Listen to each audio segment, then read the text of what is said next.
welcome, ladies and gentlemen, to another episode of the After Action Report. Um, so I've had a few games this weekend. Ari has had a few games this weekend. I'm going to talk about my game first of all, which is Tyranids vs Deathguard, um, which is an obvious, pretty tough matchup for Tyranids, considering my opponent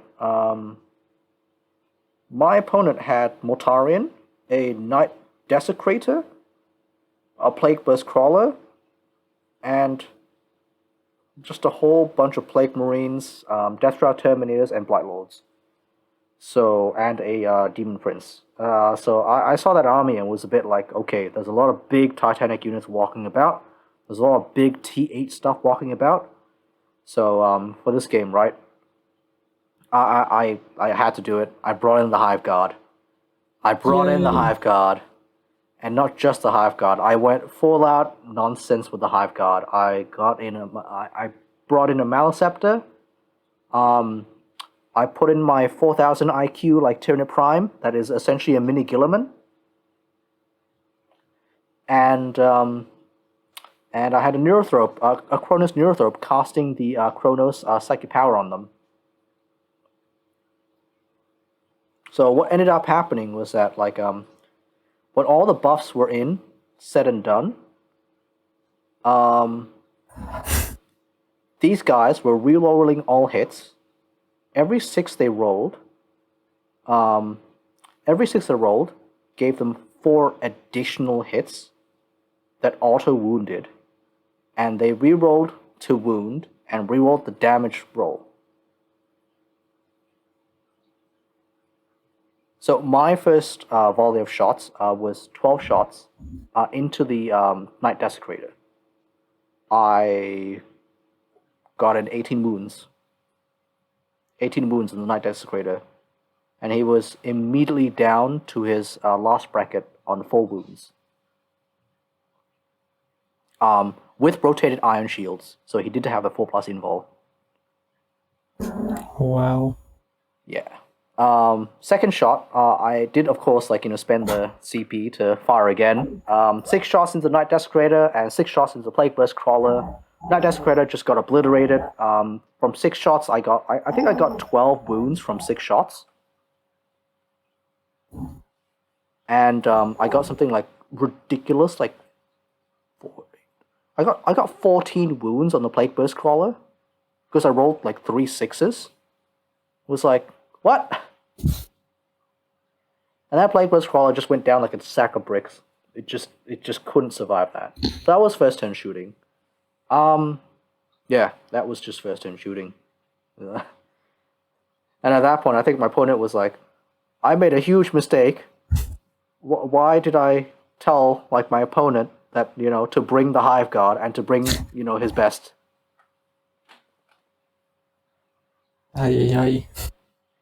Yeah, this is a list that I'm kind of working on, but I'm kind of working on as just a fun thing just to have in the back pocket. My usual list is more so very warrior centric with a lot of gaunts, Hormagaunts, and a lot of beat here, monstrous creatures, just because I find them fun. But this list was okay. My Apple Strike is going to cripple you, and it will continue to get worse. So much so that, I think the beginning of second turn, first turn he just moved up and he made a few charges here and there. Mortarion, he had to charge the Hormagaunts because there was no way he could make a charge over to hit any of my big creatures. So he charged the Hormagaunts. The Hormagaunts took some casualties, but I'm like, all right there, Mortarion, you could go ahead and start killing my Hormagaunts. I'm fine with that. That is an even trade, I feel. And second turn, the Hormagaunts disengaged, and first volley of shooting, Mortarion just went down. Oh no. I didn't even have to double shoot. He just went down. It was something like... So in the first round of 12 shots, I did only 12. No, I didn't do 12. I did 14. I did 14, which was slightly below average. 12 wounds on Mortarion, but managed to do 20 wounds to him, and he was already on 15. So he got knocked down, because here's why. I spent 2 CPs for the Kronos thing, and Mortarion was very far up deployed, and for the Kronos thing where if you fail to cast Psychic Power, you take D3 mortal wounds within a 12-inch bubble. So I ran up my Neurothropes, right? One of my Neurothropes, my other Neurothrope, and like within 12 inches of Mortarion. And Mortarion was trying to cast Psychic Powers. I spent another 1 CP to make sure he failed his first one. He took a D3 mortal wounds. His second one, he failed that naturally. So he took a D3 mortal wounds. And his third one, he failed. Again. Wow. No, wait, no. No, that was the Demon Prince. Yeah, the Demon Prince failed that. So yeah, none of his Psychic Powers went off. He took 3 mortal wounds out the get-go, bringing down to 15. And with the Hiveguard shooting on first turn 2, he just went down like a sack of bricks. He had 20 wounds to save. He failed, I believe, 8 of them. 8 D3 damage rolls, re-rolling as well. I think I got something like 24 wounds on him. And even with his like 5+ feel no pain, he failed enough of them, and he was just dead. He just went down. Wow. Yeah. So there you go. That was my game with Hiveguard all over the weekend. It wasn't really a game. It was kind of just he wanted to test. I think he just wanted to test out if he could beat me or even do like significant damage to me.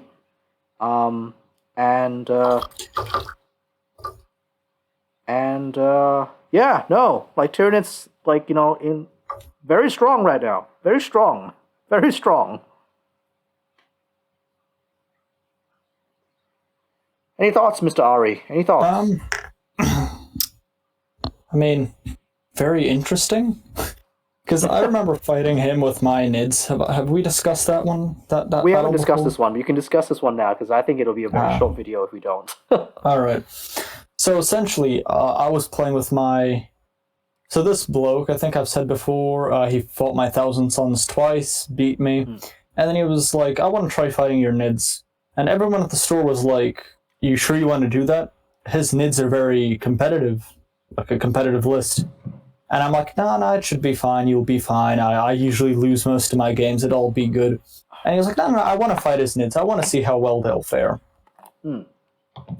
It was not very well for him. Mainly because I think he, might be... he didn't select his secondaries very well. I had much better secondary selection, one of which was I think it was the secondary for the mission, Raise, where I can destroy objectives and get victory points for that. My other 2 were ones I was certain I could get, Line Breaker and Repair Teleportation Homers. My list is very centered around the latter 2 objectives, where I have my Ripper Swarm and 2 Lictors, which would Deep Strike and begin repairing teleportation homers, so I essentially get 20 victory points at the start of my next command phase. The way the game went is that I deployed my Kronos detachment of 6 Hiveguard, Exocrine, and Flying Hive Tyrant, sort of to the left and center side of the board, which caused him to panic, and he deployed both his Knight and Mortarion on his right side, so my left side of the board. Yep. And that worked perfectly to my advantage, because that was a very narrow corridor. So when he went in to charge my Exocrine with the Knight, he blocked out Mortarion, and my Hive Tyrant just kind of flew away and began doing a Hive Tyrant stuff on my right side of the board, where I had my Swarm Lord, Gene Stealers, and then I had Termagants just scattered across, like a little blockade chain. Turn 1, Not much happened, lots of movement, lots of psychic, made Mortarion fail his psychic tests. He got the first turn, he did some charging things, tried doing some psychic stuff, not much. My turn one, also not much, just kind of moved up the board a bit, hid my Gene Stealers, shot at his long-range artillery piece, which was the Plague Burst Crawler. Wounded it quite a tiny bit, not much. Then it got to his turn again, he kind of sat on his side of the board. He moved up his Rhino, which was a mistake, because in my turn, I bubble-wrapped his Rhino with the Hormagaunts. He did kill my Exocrine, but due to the narrow corridor, he got into melee with my Flying Hive Tyrant, and my Flying Hive Tyrant just tanked all of his Reaper Chainsword attacks. Very interesting what happens with it later on in the game. Yeah, I bubble-wrapped his Rhino. I move up my Gene Stealers that are hidden halfway down the board. It's looking decent for me. I managed to destroy his Plague Burst Crawler. Yes. I deep strike with my what are they called? Lictors, Rippers, begin repairing teleportation homers. His turn 3. Mortarion can't do anything. His psychic is denied by my Hive Tyrant and Zoanthropes.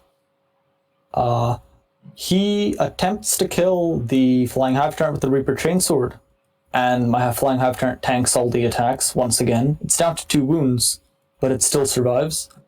Swarmlord moves up the board, double moves Zoanthropes. Gene Stealers charge his objective, which had, what are they called? Death Shroud on it. Zoanthropes charge the Death Shroud. I disengage with my Hormagaunts because they're beginning to take casualties, and the bubble wrap is broken. He disembarked some of his troops. I flee to an objective. A few Termagants are holding my home objective, and I know that soon I'm going to, my side of the board is going to get overrun. So with the Hormagaunts that disengage and the Termagants in my home objective, I decide to destroy those 2 objectives. So effectively, instead of 6, the board only has 4 objectives, 1 which she controls and 3 which I control during turn 3. So it's only been 1 turn of scoring, I believe. And for the rest of the game, he wipes out almost my entire army. Does he? Yes, he kills the Flying Hive Tyrant on turn 5. Finally kills it. It's just been sitting there for 3 turns with 2 wounds. Gene Stealers almost die to Death Shroud, but the Zoanthropes decide to smite them out of existence.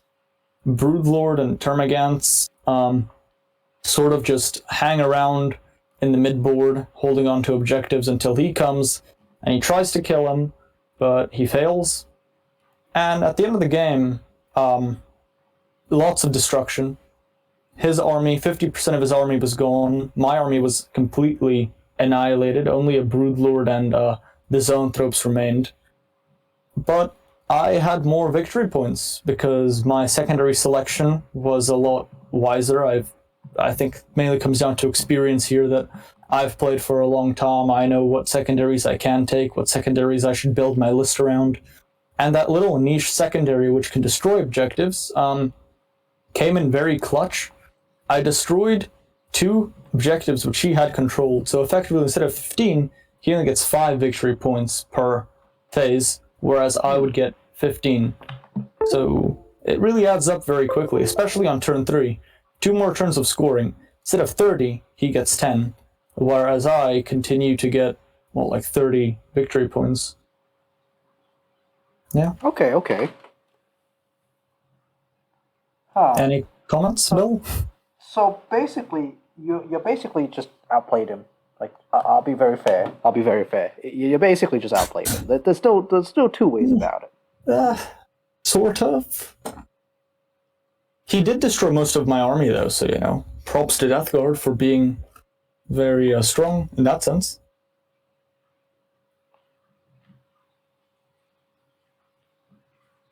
Bill? Yep. You still there? I'm still here. I'm just having some technical issues with the camera. So I see. I am. Yep, I'm back in the camera now. So yeah. Mm-hmm. All right. Ready to dispense some wisdom? Okay, my thing was like, okay, very good on like focusing on the secondary objectives.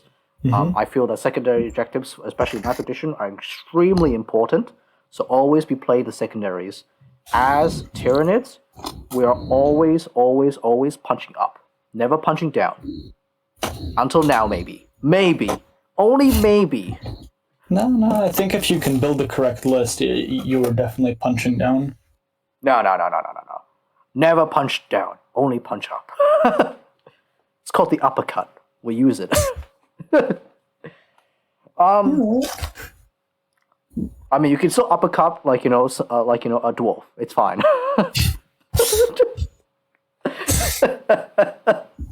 All right, Bill. Not going to question your ideals. Go on. I'm curious. Okay. Yeah. So that was a very good play on your part. The next thing I'd like to see is basically like for your stuff. I think you need more support on your Hive Guard. Because it seems like your Hive Guard just kind of hang around and just nothing's supporting them all that much. Sometimes.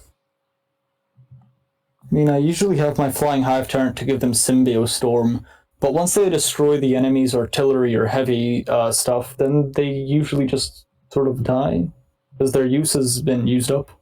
No, they're still incredibly useful throughout the entire game, even if one still survives. I mean, I know they're useful, but, at that point, once they've done their job, it's fine if they get destroyed. If they get a good trade-in, that is okay. But you make it difficult on them to do that. Like, screen out his Death Shroud. Screen out his Blight Lords so they don't get anywhere near your Hive Guard. Like, that's what I did with my Lictors. I actually put them on the board. Interesting. Yeah. For that game, because I knew there were Blight Lords coming down. It was just like, okay, I don't really have that many bodies that I can actually do this, because I want to screen out Mortaran and I want to screen out that Night Desecrator if I need to. So everything's forward and everything's like screened out, but there's still gaps. So I'm gonna put down my Lictors down. And because of that, and because I killed the Plague Burst Crawler, I don't think if the Plague Burst Crawler could have like wiped out my Hive Guard, even if it did fire first. Because the Maleceptor was there, and the Maleceptor I would have just done his 2 CP stratagem, which makes his gun -1 strength. Interesting. That's a thing you can do? Yeah, that's the Maleceptor special stratagem. What's it called? It's the Symbio thing. It's the one from Blood of Baal that's also in the Octarius book, which I still don't have, even though I've ordered it 3 weeks ago. What happened? Did someone it just hasn't arrived. It just hasn't arrived.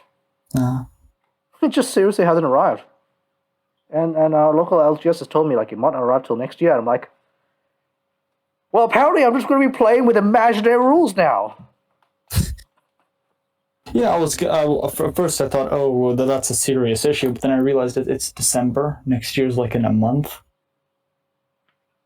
But I ordered it 3 weeks ago, so. Yeah, but it's when you're a youngster and you're there enjoying your Christmas Eve feast, and then your dad's like, I'm off to get milk. I'll see you next year. Okay, what do you mean? And then it's 11:56. Yeah, obviously. Oh, so is it a question of he's just gonna go down to the servers and get a pack of ciggies and never come back? No, it's more of a dad joke of 6 minutes from now it's gonna be next year, so he'll see you next year. Fair enough. Yeah, but please continue with your wisdom.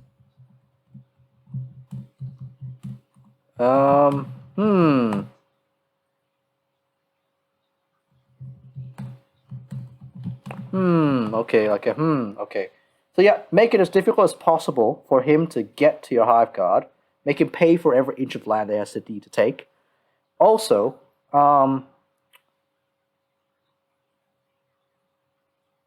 There are very few ways for plague anything in his army to get a +1 to hit. So if you can the horror something like, I don't know, his Plague Bear's Crawler, or his Plague Marines, or his Blight Lords, or his Death Shroud, and you have a psychic advantage over like his army, you can effectively deny it pretty easily. And he can't do anything about it. It's a serious detriment to elite armies and Space Marine based armies if they get hit by a -1. Because it is so difficult for them to climb back up, because they've already paid the points for that 3+. If they don't have that 3+, they can't make up their points back. I see. It's especially true with Deathguard, because they're slow. They're real slow. They're like, well, the smell of rot slow. There you go. Is the smell of rot really slow? Yeah, it takes about a day or two to set in. Because actually, yeah, thinking about it, rotten things, like when you walk into a room where there's something rotten, like first you smell it, go, that smells bad, but it's not that bad, and then slowly it sort of, builds up, and you're okay, yeah, maybe it is horrible. Yeah. But I would say the horror is -1 to hit in both shooting and melee, right? Melee, yes, and -1 leadership. Yeah, that's not very important if they're Marines. They auto pass. Yeah, that is true. But they might not. I don't know. I think that they shall know no fear rules is a bit iffy. Because if you think about it, right? Marines. It's impossible for them to fail. It is very much impossible for them to fail. Unless they roll 2 6s in a row. Just like... Because, I mean, I was thinking Space Marines. Yeah, what do you want? What do you want? From a lore perspective. Yeah. You want to continue, or should I? Go for it for the lore perspective, yeah. Yeah, so maybe Space Marines should take a morale test, not to see if they're scared and run away, but if you are a Space Marine, you probably have the wisdom to be like, all right, we are outnumbered like 20-2. There is no fathomable way that we can survive this, and we are a huge asset to the Imperium, so perhaps we should do a tactical retreat to not get ourselves killed in vain. Don't die. Don't die needlessly. Yeah, I get what you mean. Yeah. But they shall know no fear. There you go. But anyway, my advice to you, make it count. Make every unit count. Scrape the bottom of the barrel. Don't let things die easily. Make them fight for it. Yeah, because I've been playing, and I've seen that Hormagaunts and Termagants are actually very strong if used in mass. Yeah. Well, we've got another game to talk about. So I think let's move on. Thank you very much, ladies and gentlemen, for listening to this after action report. And I'm Bill, and this is our resident Russian, Mr. Ari. And if you like the video, please like and subscribe. Don't forget to hit that bell icon and comment down below if you like us or hate us. I checked both of them, and I might comment to one of them. I'm not going to tell you which one, but there you go. All right, Merry Christmas, everyone. Happy Christmas. So enjoy yourselves.